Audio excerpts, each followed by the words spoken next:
ഓം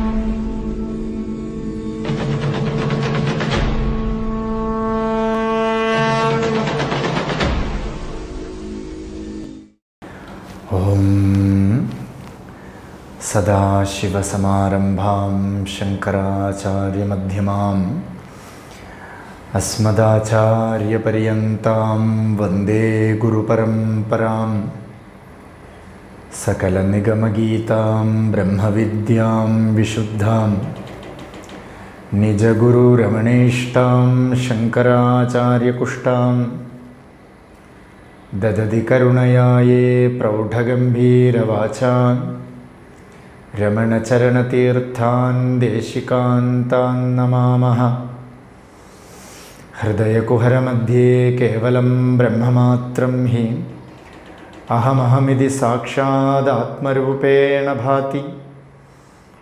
ഹൃദി വിഷമനസാ സ്വം ചിന്വദാമജ്ജദാവാം പവനചലനരോധാദാത്മനിഷ്ഠോ ഭവത്വം.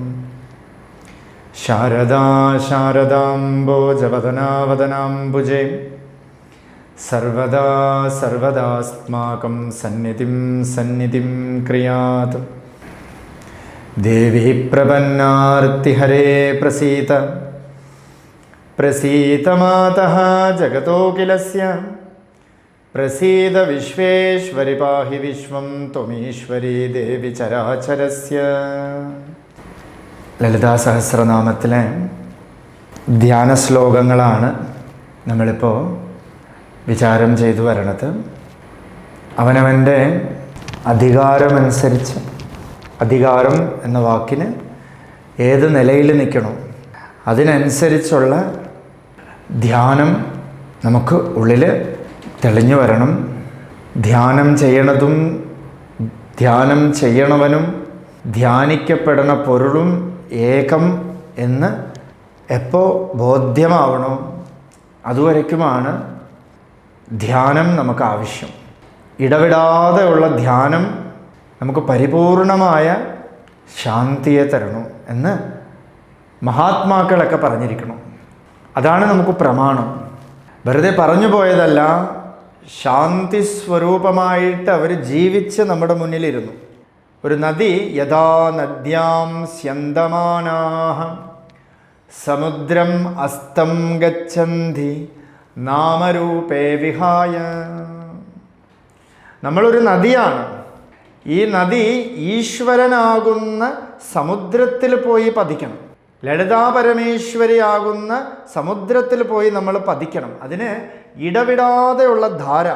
ഇതിന് ദേവിയുടെ ഒരു നാമം, ഇത് വൈദികമായിട്ട് ശ്രീവിദ്യാ സമ്പ്രദായത്തിൽ വളരെയധികം അർത്ഥമുണ്ട്. എങ്കിലും ഒരർത്ഥം നമുക്ക് പറയാം, ബിന്ദു തർപ്പണ സന്തുഷ്ടായേ നമഃ. ലളിതാ സഹസ്രനാമത്തിൽ നാമം ബിന്ദു തർപ്പണ സന്തുഷ്ട. ബിന്ദു തർപ്പണം, ബിന്ദു എന്ന വാക്കിന് വാച്യാർത്ഥം വെറും ഡ്രോപ്പ് എന്നർത്ഥം. ഡ്രോപ്പായിട്ട് പതുക്കെ പതുക്കെ, ശനൈഹി ശനൈഹി. രാത്രി ബക്കറ്റിൽ വെള്ളം ഡ്രോപ്പായിട്ട് ടക്ക് ടക്ക് ടക്ക് എന്ന് ശബ്ദം കേൾക്കും. രാത്രി പൈപ്പിൽ നിന്ന് ചെറിയ ഡ്രോപ്പായിട്ട് വീഴും. പിറ്റേ ദിവസം രാവിലെ എണീറ്റ് നോക്കിയാൽ ആ bucket is fully filled with water. ആ വെള്ളം ഫുള്ള് ആ ബക്കറ്റിൽ നിറഞ്ഞിരിക്കുന്നത് പോലെ ഈ ആജ്യധാരയ, ഒരു ധാര പോലെ ഈ ധ്യാനം വന്നാൽ ശ്രോതസാസമം, എങ്ങനെ നല്ല ഒഴുക്കു പോലെ വന്നാൽ സരള ചിന്തനം, വേറെ ചിന്തയൊന്നും നമുക്കുണ്ടാവില്ല. എന്താ, ദേവിയെ ചിന്തിക്കാനേ സമയമുള്ളൂ. രാമകൃഷ്ണദേവൻ്റെ അടുത്ത് ഒരാൾ വന്നു കള്ളുകുടി നിർത്താൻ വേണ്ടിയിട്ട്. ഉള്ള ഡോക്ടർമാരുടെ അടുത്തൊക്കെ പോയി, ഡി അഡിക്ഷൻ സെൻറ്ററിലൊക്കെ പോയി, ഒരിടത്ത് പോയിട്ട് മാറ്റമില്ല. അങ്ങനെ രാമകൃഷ്ണദേവൻ്റെ അടുത്ത് വന്നിട്ട് പറഞ്ഞു, ഈ കള്ളുകുടി എങ്ങനെയെങ്കിലും ഒന്ന് നിർത്തണം. അപ്പോൾ എന്തുകൊണ്ടാണ് നീ കള്ളു കുടിക്കണത്? അപ്പോൾ എനിക്ക് വൈകുന്നേരം ആയാൽ കള്ളു കുടിക്കണം എന്നൊരു തോന്നൽ വരണം. ആർക്കാ തോന്നണതെന്ന് വെച്ചാൽ ഈ മനസ്സിലാണ് തോന്നണത്. അപ്പോൾ നീ ഒരു കാര്യം ചെയ്യൂ, നീ എനിക്ക് ആ മനസ്സ് തരുമെന്ന് പറഞ്ഞു. അപ്പോൾ ഇദ്ദേഹം പറഞ്ഞു, ശരി, ഞാൻ ഈ മനസ്സിനെ അങ്ങോട്ട് തന്നിരിക്കുമെന്ന്. അതൊരു മഹാപുരുഷൻ ചോദിച്ചില്ല. അപ്പം നമ്മൾ പോയിട്ട് മനസ്സ് തരുമെന്ന് ചോദിച്ചാൽ ഒന്നും കിട്ടില്ല. ഒരു മഹാപുരുഷൻ്റെ സന്നിധിയിൽ ഒരു മഹാപുരുഷൻ ചോദിക്കുകയാണ്, നിൻ്റെ മനസ്സിങ്ങോട്ട് തരൂ എന്ന് പറഞ്ഞപ്പോൾ ഇയാൾ ഈ മനസ്സിനെ അങ്ങോട്ട് സമർപ്പിച്ചു. കുറച്ചു കാലം മദ്യപിക്കാതിരുന്നു. ആ പ്രാണൻ്റെ ഒരു ഗ്യാപ്പ് വന്നപ്പോൾ വീണ്ടും മദ്യപിക്കണം എന്ന് തോന്നി. അങ്ങനെ വളരെയധികം വിഷമത്തോടു കൂടി രാമകൃഷ്ണദേവൻ്റെ അടുത്ത് ഇദ്ദേഹം പോയിട്ട് പറഞ്ഞു, അല്ലയോ രാമകൃഷ്ണദേവ, ഭഗവാനെ, എനിക്ക് വീണ്ടും മദ്യപിക്കണം തോന്നിക്കൊണ്ടിരിക്കണമെന്ന് പറഞ്ഞു. അപ്പോൾ രാമകൃഷ്ണൻ ദേവൻ പറഞ്ഞു, നിനക്ക് ദത്താപഹാര ദോഷം എന്നൊരു ദോഷം സംഭവിക്കും. എന്താന്ന് വെച്ചാൽ ഒരാൾക്ക് ഒരു കാര്യം ഗിഫ്റ്റ് കൊടുത്തിട്ട് വീണ്ടും അതിനെ ചോദിച്ചാൽ ദത്താപഹാര ദോഷം എന്നുണ്ട്. നീ എനിക്ക് തന്നതാണ്, ഇപ്പം ഈ മനസ്സിനെ നീ കയ്യിൽ വെച്ചിട്ട് ദുഃഖിച്ചുകൊണ്ടിരിക്കുകയാണ്. ഇതുപോലെയാണ് ഭഗവതിയുടെ ധ്യാനം, ഇല്ലെങ്കിൽ ഏതൊരു മൂർത്തിയുടെ ധ്യാനം എന്തിനാന്ന് വെച്ചാൽ ഇടവിടാതെ ആ രൂപത്തിനെ മാത്രം ചിന്തിച്ചുകൊണ്ടിരിക്കല്. അങ്ങനെ ചിന്തിച്ചിരുന്നാൽ വിരളത പരം, അത് ശ്രേഷ്ഠമായിട്ടുള്ള ധ്യാനമാണ്. ഇടവിടാതെ നമ്മൾ ചിന്തിക്കണം, ഇടവിടാതെ ഈശ്വര ധ്യാനം ചെയ്യണം. അത് ഏതൊരു കർമ്മം ചെയ്താലും ഈശ്വര അർപ്പണത്തോടു കൂടി ചെയ്യണം. ഇങ്ങനെയാണ് രമണ മഹർഷിയുടെ ഉപദേശസാരത്തിൽ ഒരു മന്ത്രമാണ് ഞാൻ എടുത്തു പറഞ്ഞത്. അപ്പോൾ ധ്യാനം എന്ന് പറഞ്ഞാൽ ലളിതാ സഹസ്രനാമം തുറന്നിട്ട് ആദ്യം ഓടിച്ച് എന്തൊക്കെയോ തെറ്റ് വായിക്കലല്ല. ആ ധ്യാനത്തിൽ പറയണ ദേവി ആരാണ്, ആ ദേവിയുടെ സ്വരൂപം എന്താണ്, ഇത് ഉള്ളിൽ ആരാഞ്ഞു നോക്കണം. അടുത്ത ധ്യാന ശ്ലോകം, ധ്യായേത് പത്മാസനസ്ഥാം വികസിതവദനാം പത്മപത്രായതാക്ഷീം ഹേമാംബാം പീതവസ്ത്രാം കരകളിത സദ്ദേമ പത്മാംബരാംഗീം സർവാലങ്കാരയുക്താം സതതമഭയതാം ഭക്തനമ്രാം ഭവാനീം ശ്രീവിദ്യാം ശാന്തമൂർത്തിം സകലസുരനുതാം സർവസമ്പത്പ്രദാത്രീം. അദ്ഭുതമായ ഒരു ശ്ലോകം, ഒരു ധ്യാന ശ്ലോകം. ധ്യായേത്, ഞാൻ അങ്ങേ ധ്യാനിക്കുകയാണ്. എങ്ങനെയുള്ള അങ്ങേ? പത്മാസനസ്ഥാം. പത്മം എന്ന് വെച്ചാൽ ലോട്ടസ്. ഒരു ലോട്ടസിൻ്റെ ഉള്ളിൽ ഇരിക്കണതായിട്ട് ഞാൻ ധ്യാനിക്കുകയാണ്. ഏതാ ലോട്ടസ്? ഞാൻ ആദ്യം പറഞ്ഞു, എവിടെയാ ദേവി വരേണ്ടത് എന്ന് വെച്ചാൽ എവിടെയാ ദേവി ഇരുത്തേണ്ടത്? മനസ്സാകുന്ന ഒരു പീഠത്തിൽ, ഹൃത് പത്മത്തിൽ. മനമലർ കൊയ്തു മഹേഷ പൂജ ചെയ്യുന്നവന് മറ്റൊരു വേല ചെയ്തിടേണ്ട. നാരായണ ഗുരുസ്വാമിയുടെ ഒരു അത്ഭുതമായൊരു കൃതി. മനമലർ കൊയ്ത്ത്, മനസ്സാകുന്ന പുഷ്പം കൊണ്ടും മഹേശ്വര പൂജ ചെയ്യണം എന്ന് വെച്ചാൽ മനസ്സിനെ ഭഗവാന് അർപ്പണം ചെയ്യണം എന്നർത്ഥം. ധ്യായേതു പത്മാസനസ്ഥാം. അതുകൊണ്ട് ഈ മനസ്സാകുന്ന ഹൃത്പത്മത്തിൽ ഞാൻ ഭഗവതിയെ ധ്യാനിക്കണം. ഈ അർത്ഥം നമ്മൾ എടുക്കണം. അല്ല വെളിയിൽ ഏതോ ഒരു പത്മത്തിൽ ഇരിക്കാൻ പറ്റുമോ? ഒരു ലോട്ടസിൽ പോയി ഇരിക്കാൻ പറ്റുമോ? ആകെ വണ്ടിന് മാത്രമേ ഇരിക്കാൻ പറ്റുള്ളൂ അല്ലേ? അല്ലെങ്കിൽ ഏതോ പുഴു, അതിനെ പോയി നമ്മൾ ഐഡൻറ്റിഫൈ ചെയ്യും. അതുകൊണ്ട് ദേവി ഹൃദയമാകുന്ന പത്മത്തിൽ ആസനസ്ഥനായിട്ടിരിക്കണം. സ്ഥാനം, സ്വസ്ഥാനത്തിലിരിക്കണം. വികസിതവദനം. ഒരു പായസം കണ്ടാൽ നമുക്ക് ചിരി വരില്ല അല്ലേ? ഒരു പുഞ്ചിരി, ഒരു ആനന്ദം വരില്ല. ആ പായസം ഉള്ളിലേക്ക് ആക്കുമ്പോൾ, ഇപ്പോൾ കേരളത്തുകാർക്കൊക്കെ മദ്യം കണ്ടതുകൊണ്ടൊന്നും അവർക്ക് കാര്യമൊന്നുമില്ല. ഇതിനങ്ങോട്ട് അകത്താക്കിയാൽ ആനന്ദം, പിന്നെ ഡാൻസാണ് റോഡിലൊക്കെ. എന്തുകൊണ്ടാണ്? അത് അകത്തായി. അതുകൊണ്ട് വികസിതവദനം, ദേവിയുടെ വദനം വികസിക്കണമെങ്കിൽ നമ്മൾ എന്നൊരു ഭാവം ഉണ്ടല്ലോ, അത് ദേവി വിഴുങ്ങണം. ദേവി നമ്മളെ കഴിക്കണം. അത് വലിയ വിഷയം എങ്കിലും വികസിതവദനം എന്ന് പറഞ്ഞാൽ നല്ല പുഞ്ചിരിയോട് കൂടിയുള്ള മുഖം എന്നർത്ഥം. പത്മപത്രായതാക്ഷീം. ദേവിയുടെ കണ്ണെന്താ? എല്ലായിടത്തും ദേവിയുടെ കണ്ണിനെ വ്യാഖ്യാനിക്കണം. ഒരിടത്ത് തൃണയനാം, 3 കണ്ണെന്ന് പറഞ്ഞു. മറ്റിടത്ത് ദേവിയുടെ കണ്ണെന്താണെന്ന് പറഞ്ഞു? കരുണയാകുന്ന കണ്ണെന്ന് പറഞ്ഞു. ഇവിടെ ദേവിയുടെ കണ്ണ് പത്മം, ഒരു ലോട്ടസിൻ്റെ എതള്. പത്മപത്ര എന്ന് പറഞ്ഞാൽ എതൾ എന്നർത്ഥം, ഒരു ലീഫ് എന്നർത്ഥം. പത്മപത്രായതാക്ഷീം. അക്ഷം, പത്മപത്രമായിട്ടുള്ള അക്ഷം. സ്വപത്നീം വിശാലാക്ഷ്യാം നാരായണം ഉപാഗമത് എന്ന് പറഞ്ഞിട്ടുണ്ട്. ദേവി വിശാലാക്ഷിയാണ്, വിശാലാക്ഷമാണ് എന്ന് വെച്ചാൽ നല്ല നീണ്ട കണ്ണ്. ഇതേ ദേവിയുടെ അടുത്ത് പോയിട്ടാണ് നമ്മൾ പ്രാർത്ഥിക്കുന്നത്. അല്ലയോ ദേവി, അങ്ങേക്ക് കണ്ണില്ലേ, ഞാൻ ഈ ദുരിതം അനുഭവിക്കണം. നോക്കൂ, വിശാലാക്ഷിയായിട്ടുള്ള ദേവിയുടെ അടുത്ത് പോയിട്ടാണ് നമ്മൾ കണ്ണില്ലേ എന്ന് പറയണത്. അപ്പോൾ ദേവി പറയും, നീ എന്നെ ധ്യാനിക്കൂ. നേരത്തെ ഞാൻ പറഞ്ഞു, മനസ്സാണ് ദേവി ഇരിക്കുന്നത്.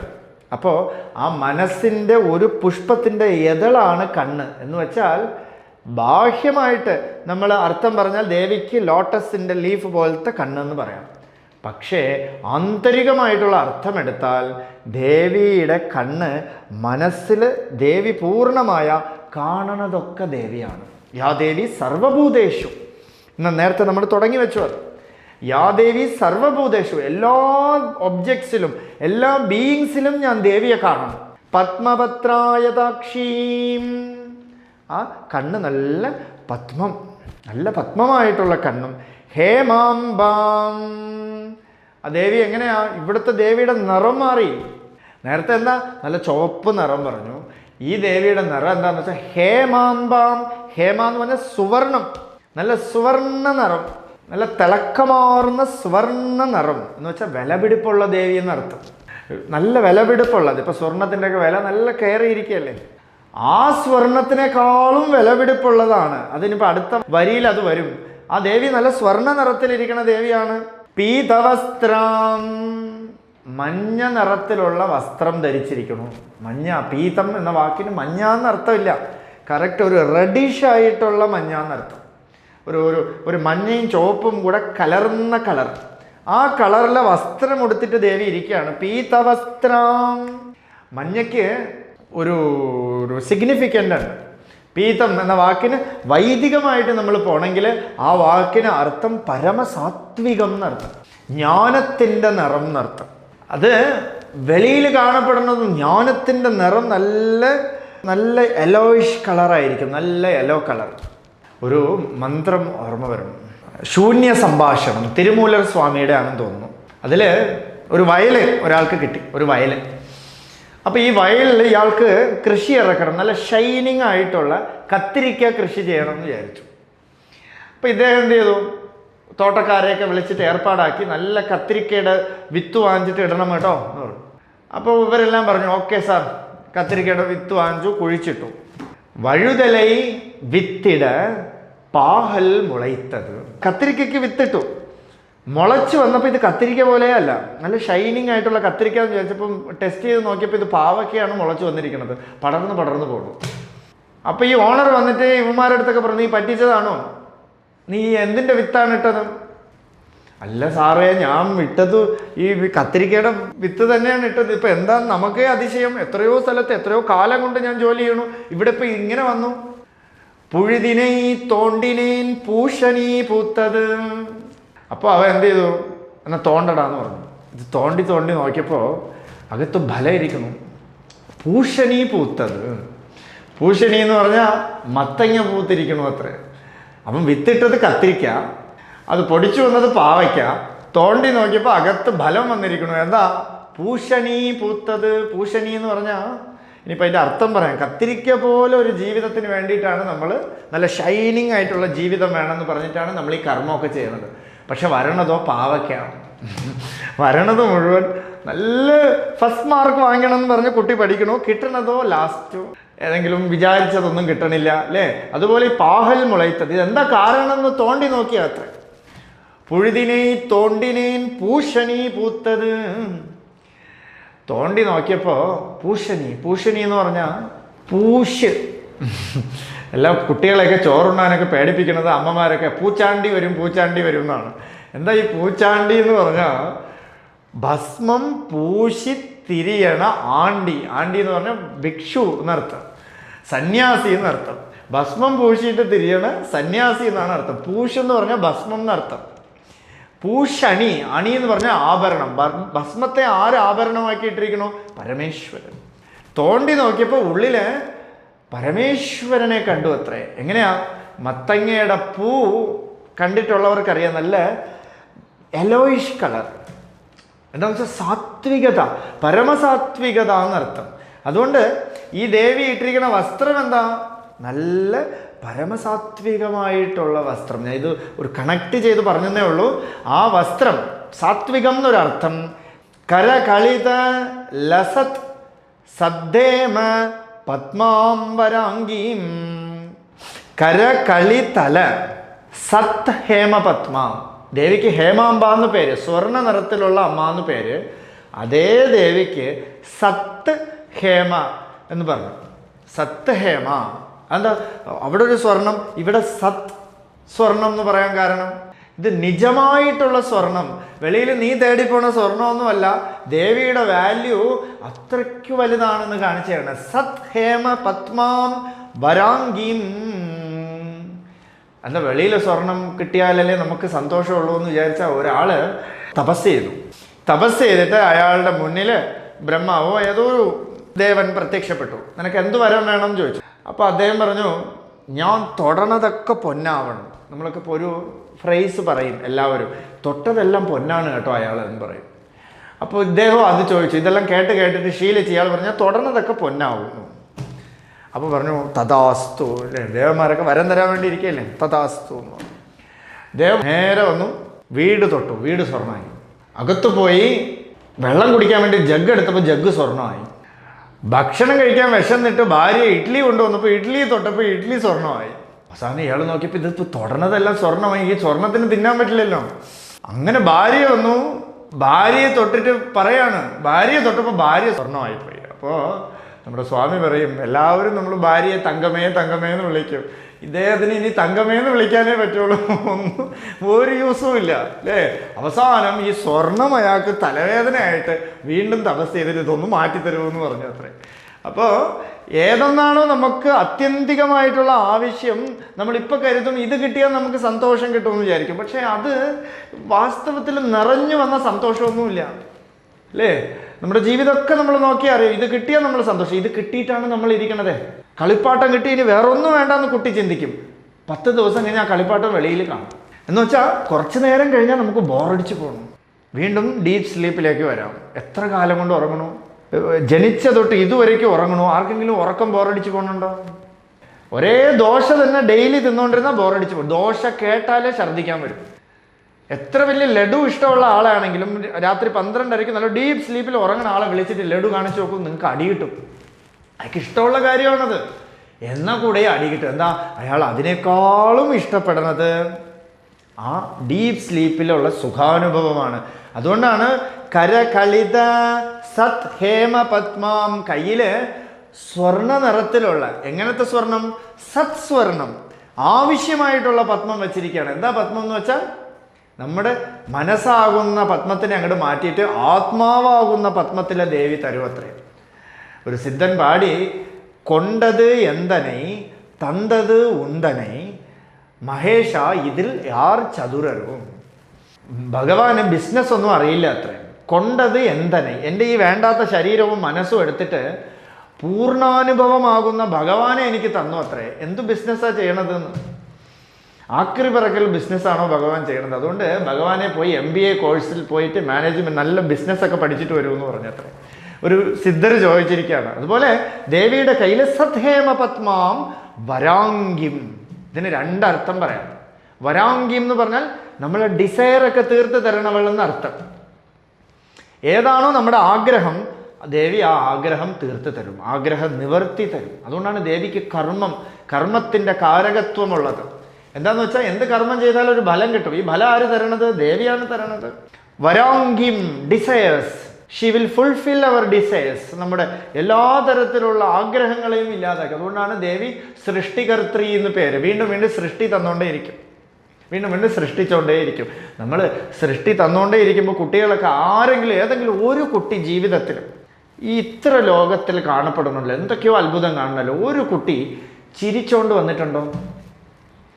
എല്ലാവരും ഈ ഭൂമിയിലോട്ട് വരണത് കരഞ്ഞുകൊണ്ടാണ്. എന്ന് വെച്ചാൽ ഇവിടെ ഒരു തരി സുഖമില്ല എന്നർത്ഥം.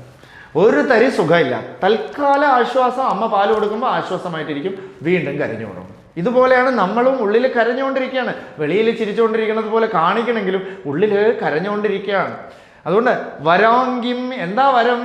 സത്ഹേമ. വരം തരേണ്ടത് എന്താന്ന് വെച്ചാൽ അഹങ്കാരമില്ലാത്തതാണ് ഒരു വരം, മനസ്സില്ലാതിരിക്കണത് ഒരു വരം, ശരീരാനുഭവമില്ലാതിരിക്കണത് ഒരു വരം. ഇങ്ങനെ കിട്ടിയാൽ നമുക്ക് പെർഫെക്റ്റ് ആവും. പിന്നെ വരാം എന്ന വാക്കിന് സുന്ദരമുഖം എന്നർത്ഥം, സുന്ദരമായിട്ടിരിക്കണത് എന്നർത്ഥം. അംഗഹ, സുന്ദരമായിട്ടുള്ള പെർഫെക്റ്റ് അംഗം. ദേവിക്ക് എല്ലാ അംഗങ്ങളും പെർഫെക്റ്റ് ആണ് എന്നൊരു അർത്ഥം അങ്ങനെ വരണുണ്ട്. സർവാലങ്കാരയുക്താം സതതമഭയതാം. ദേവി സർവാലങ്കാരഭൂഷണമായിട്ടിരിക്കുന്നു. ദേവിയുടെ അലങ്കാരം, ദേവി എല്ലാ തരത്തിലുള്ള ആഭരണത്തെയും ധരിച്ചുകൊണ്ട് സർവ അലങ്കാരത്തോടു കൂടിയിരിക്കുന്നു. എങ്ങനെ? യുക്താം, യോഗമായിട്ടിരിക്കുന്നു. യുക്താം എന്ന വാക്കിന് യോഗം എന്നർത്ഥം. ഏതൊന്നാണോ നമുക്ക് ഏറ്റവും ബ്യൂട്ടിഫുൾ ആയിട്ടിരിക്കുന്നത്, ആ ബ്യൂട്ടിഫുൾ ആയിട്ടാണ് ദേവി ഇരിക്കുന്നത്. അത് ആത്മസ്വരൂപമാണ്. ആത്മസ്വരൂപിയായിട്ട് ദേവി ഇരിക്കണു. സതതം അഭയതാം, നിത്യനിരന്തരം അഭയത്തെ കൊടുത്തുകൊണ്ടിരിക്കുന്നു, ഭയമില്ലായ്മ തന്നുകൊണ്ടിരിക്കുന്നു ദേവി. അതുകൊണ്ടാണ് ഭയം വരുമ്പോൾ ദേവീ ക്ഷേത്രത്തിൽ പോയി പ്രാർത്ഥിക്കുമെന്ന് പറയുന്നത്. എന്താ അത്? എക്സ്റ്റേണൽ. ഇൻറ്റേർണലി നമ്മൾ ചിന്തിച്ചാൽ ദേവി ഉള്ളിൽ പ്രകാശമായാൽ ഉപാസന ചെയ്യണവർ പോലും, ദേവി ഉപാസകർക്ക് ഭയമില്ല. ഫസ്റ്റ് ലക്ഷണം എന്താണെന്ന് വെച്ചാൽ അവർക്ക് ഭയമേ ഉണ്ടാവില്ല. ഭദ്രകാളി ഉപാസന ഇതൊക്കെ ചെയ്യണവർക്ക് സാമാന്യ ഭയമൊന്നും ഉണ്ടാവില്ല. ഇതൊരർത്ഥം. ഇനി ആത്മീയ തരത്തിൽ സ്പിരിച്വൽ വൈസ് അർത്ഥം നോക്കിയാൽ അഭയം ആത്മാവിൻ്റെ സ്വരൂപമാണ്. പല ജ്ഞാനികളും ഞാൻ ആത്മാവിനെ അറിഞ്ഞു എന്നൊന്നുമല്ല പറഞ്ഞത്. അഭയം പ്രതിഷ്ഠാവിന്ദതേ, ഞാൻ അഭയമാകുന്ന നിലയെ അടഞ്ഞു. ഇപ്പോഴും നമുക്ക് ഡീപ്പ് സ്ലീപ്പിലേക്ക് പോകാം. നല്ല പേടിച്ച് ഉറങ്ങിയ ഒരു കാട്ടിനകത്ത് ഒറ്റയ്ക്ക് പെട്ടുപോയി എന്ന് വെച്ചോളൂ. പേടിച്ച് പുലി വരുമോ, അത് വരുമോ, ഇത് വരുമോ എന്നൊക്കെ പേടിച്ചിരുന്ന ആള് ഉറങ്ങിപ്പോയി. അതേ കാട്ടിലാണ് അയാൾ. അതേ പുലികളൊക്കെ അവിടെ വേട്ടയാടാൻ വരും. ഉറങ്ങിപ്പോണ സമയത്ത് ഈ ഭയപ്പെട്ട ആൾ എവിടെ പോയി? നല്ല ഡീപ്പ് സ്ലീപ്പിൽ ഭയം എവിടെ പോയി? ഇപ്പം കുട്ടിയൊക്കെ ഇങ്ങനെ തൊട്ടിലിട്ട് ഇങ്ങനെ ആട്ടും അമ്മ, എന്തെങ്കിലും പാട്ട് പാടി. കുറച്ച് നേരം പാട്ട് മിസ്സാവുമ്പോൾ കുട്ടി വിളിക്കും. അമ്മ അപ്പുറത്തേക്ക് ഒന്ന് ജസ്റ്റ് പോയാൽ കുട്ടി വിളിക്കും. അവിടെ തൊട്ടിലും കുട്ടിയും മാത്രമേ കാണുള്ളൂ. അമ്മ അപ്പുറത്ത് പോയി ജോലിയൊക്കെ ചെയ്തുകൊണ്ടിരിക്കണമായിരിക്കും. ആരഭയം കൊടുത്തു? ആ കുട്ടിക്ക് ആരഭയമായിട്ട് നിന്നു? ഇതാണ് സതതമഭയതാം. നിത്യവും അഭയമായിട്ടൊരു പൊരുള് എൻ്റെ ഉള്ളിൽ ആത്മസ്വരൂപമായിട്ട് ഇരിക്കുന്നുണ്ട്, ഞാനായിട്ട് തന്നെ ഇരിക്കുന്നുണ്ട്. എന്തൊക്കെ വിട്ടുപോയാലും അത് വിട്ടുപോയിട്ടേ ഇല്ല. ശരീരത്തിന് എന്തെങ്കിലും ഒരു ഭാഗം കട്ട് ചെയ്ത് മാറ്റിയാലും ഞാൻ എന്നുള്ള അനുഭവത്തിലൊന്നും കുറവൊന്നും വരില്ല. കണ്ണെടുത്ത് മാറ്റി വെച്ചാലും ഈ കണ്ണ് ഞാൻ എന്നൊന്നും പറയില്ല. പക്ഷെ എനിക്ക് ഞാൻ എന്നൊരു അനുഭവത്തിൽ ഒരു കുറവും വരില്ല.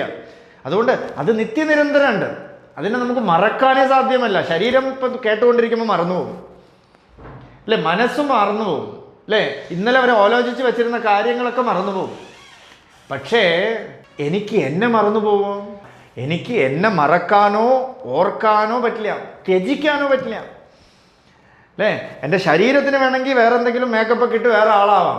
പക്ഷേ എൻ്റെ ഉള്ളിലെ ഞാനെ മാറ്റാൻ പറ്റുമോ? ഇല്ല. അത് ഒരു കാലത്തും മാറ്റാൻ പറ്റില്ല. അത് നിത്യനിരന്തരമുള്ളതാണ്. അതാണ് സദയം അഭയതാം. അതിനെ അറിഞ്ഞാൽ അഭയം പ്രതിഷ്ഠാവിന്ദത്തെ, ഭയമൊക്കെ പോയി പോവും. ഭക്തനമ്രാം ഭവാനീം, വീണ്ടും ഭവാനി എന്ന് പേര്. ഭക്തന്മാരെ തലകുനിച്ചു കുമ്പിടുന്നതായിട്ടുള്ള ഭവാനി, അമ്മേ എന്നൊരു നാമം. ഇനി ഭക്തന്മാരുടെ വിഷമം കേൾക്കാൻ വേണ്ടി ദേവി ഈ തല കുനിച്ചു വരൂ അത്രേ. നേരത്തെ നമ്മൾ പറഞ്ഞതുപോലെ അവിദ്യയാ മൃത്യും തീർത്വാ വിദ്യയാ അമൃതമശ്നുതേ. നമ്മുടെ ലെവലിൽ ദേവി ഇറങ്ങി വന്നിട്ട് കൈപിടിച്ച് പരമേശ്വര പദത്തിലേക്ക് നമ്മളെ കൊണ്ടുപോകും. അങ്ങനെ ഒരു അർത്ഥം. ഭക്ത നമ്രാം, നമ്രം എന്ന് പറഞ്ഞാൽ ശിരസ് എന്നർത്ഥം. ശിരസിനെ കുമ്പിടിപ്പിക്കണവൾ എന്നർത്ഥം. അഹങ്കാരം ഏറെ ഇരിക്കുമ്പോഴായിരിക്കും നമുക്ക് എന്തെങ്കിലുമൊക്കെ വരണത്. അപ്പോൾ ഭഗവാന്റെ അടുത്ത് പോയിട്ട് കുമ്പിടും, നമസ്കരിക്കും. യോഗികളുടെ അടുത്തൊക്കെ പോയിരുന്ന് നമസ്കരിക്കും. എന്തിനാ? ഈ അഹങ്കാരം അങ്ങോട്ട് മാറാൻ വേണ്ടിയിട്ട്. അത് പൊതുവെ സ്വയമേവ മാറിയില്ലെങ്കിൽ എന്തെങ്കിലും ഒരു വിപത്ത് തന്നിട്ട് അതിനെ മാറ്റിക്കും ദേവി. ഭക്തനമ്രാം ഭവാനീം. ആ ദേവി ആരാ? ശ്രീവിദ്യാം, ശ്രീവിദ്യാസ്വരൂപിണിയായിട്ട് ദേവി ഇരിക്കണം. എന്ന് വെച്ചാൽ ശ്രീ എന്ന വാക്കിന് മംഗളം എന്നർത്ഥം. ശ്രീ എന്ന വാക്കിന് പ്രോസ്പെറസ് എന്നർത്ഥം. ശ്രീ എന്ന വാക്കിന് വെൽത്ത് എന്നർത്ഥം. ശ്രീ എന്ന വാക്കിന് വേദം എന്നൊരർത്ഥമുണ്ട്. ശ്രീവിദ്യാം എന്ന് വെച്ചാൽ വേദവിദ്യാം. വേദം ദേവിയാണ്, ഉപനിഷത്ത് ദേവിയാണ്. മാതൃ പിതൃ സഹസ്രേഭ്യോ മമ ഹിത ഇഷി എന്നാണ് ദേവിയെ പറയുന്നത്. ശ്രുതി മാതാവ് എന്നാണ് പറയണത്. വേദമാതാവ് എന്നാണ് വേദത്തിന് പറയണത്. അതുകൊണ്ട് ദേവി വേദസ്വരൂപമാണ്. എന്ന് വെച്ചാൽ വേദത്തിന് ഏതൊരു പൊരുളിനെയാണോ പറഞ്ഞു തരണത്, ഏതൊരു ആത്മസ്വരൂപത്തിനെയാണോ വേദം നമുക്ക് ദിശന്തി കാണിച്ചു തരണത്, ആ സ്വരൂപമാണ് ദേവി. ശാന്തമൂർത്തിം. അതിനെ അറിഞ്ഞാൽ ശാന്തിയുണ്ട്. എല്ലാവർക്കും ശാന്തിയാണോ സുഖമാണോ വേണ്ടതെന്ന് ചോദിച്ചാൽ എന്ത് പറയും എല്ലാവരും? സുഖം മതി എന്ന് പറയും എല്ലാവരും അല്ലേ. ഇപ്പം ശാന്തി വേണ്ടതെന്ന് ചോദിച്ചാൽ വാസ്തവത്തിൽ ചിന്തിച്ച് നോക്കിയാൽ ഒരാൾ അതിഥി വന്നു, നല്ല സ്പോഞ്ച് പോലത്തെ മെത്തയും എ സിയും ഫാനും എല്ലാ തരത്തിലുള്ള സംഭവങ്ങളും ഇരുട്ട് മുറിയൊക്കെ ആക്കി നല്ല പോലെ സെറ്റപ്പാക്കി വെച്ച മുറിയിൽ ഒരാളെ അതിഥിയെ കൊണ്ട് നമ്മൾ കയറ്റണമെന്ന് വെച്ചോളാം. എന്നിട്ട് ഈ കയറ്റിയ ആൾ കട്ടിലിൻ്റെ അടിയിൽ ചുമ്മാ ഇങ്ങനെ ടോർച്ചടിച്ചുകൊണ്ടേയിരുന്നു. അപ്പോൾ ഈ അതിഥി ചോദിച്ചു, എന്താ ഇപ്പോൾ ടോർച്ചടിക്കണതെന്ന് ചോദിച്ചു. അല്ല, ഒരു ചെറിയ ഒരു പാമ്പ് രാവിലെ ഇതുവഴി പോയി, ഇപ്പോൾ കാണാനില്ല, കുഴപ്പമില്ലായിരിക്കും, അയാൾക്ക് ഉറങ്ങാൻ പറ്റുമോ? അപ്പോൾ സുഖമാണോ വേണ്ടത്, ശാന്തിയാണോ വേണ്ടത്? തന്നിൽ നിന്നും അന്യമായിട്ട് ഒരു ചെറിയ പാമ്പുണ്ടെന്ന് കണ്ടപ്പോൾ ഉറങ്ങാൻ പറ്റിയില്ല. എന്തുകൊണ്ട്? ശാന്തിയില്ല. അശാന്തസ്യ കുതസുഖം എന്ന് കൃഷ്ണൻ ഗീതയിൽ ചോദിക്കുകയാണ്. അശാന്തിയായിട്ടിരിക്കണവന് എന്ത് സുഖം? അപ്പോൾ അശാന്തി ഉള്ളവർക്ക് സുഖമുണ്ടെങ്കിലും കാര്യമില്ല. അതുകൊണ്ട് ശാന്തിയാണ് വേണ്ടത്. ശ്രീവിദ്യാം ശാന്തമൂർത്തിം. ദേവി വേദമാതാവാണ്. ആ വേദം എന്തിനെ കുറിക്കണു? എല്ലാ മന്ത്രത്തിൻ്റെ അവസാനം ശാന്തി ശാന്തി ശാന്തി.